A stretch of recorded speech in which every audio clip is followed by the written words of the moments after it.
Цінуйте те, що маєте, бо не завжди Христос прийде до вас, щоб когось воскресити, щоб когось повернути.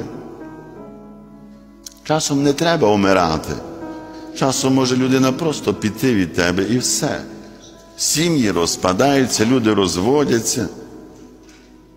І ти втратиш, бо Христос не кожного буде воскресати, не кожного буде повертати в сім'ю.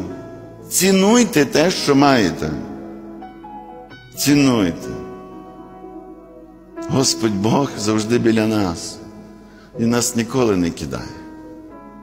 І не чекайте, щоб Він вам явився, щоб ви бачили Його так, як мене, і чули Його так, як мене.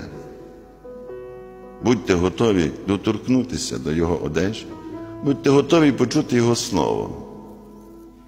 І станете здоровими, і станете щасливими. Амінь.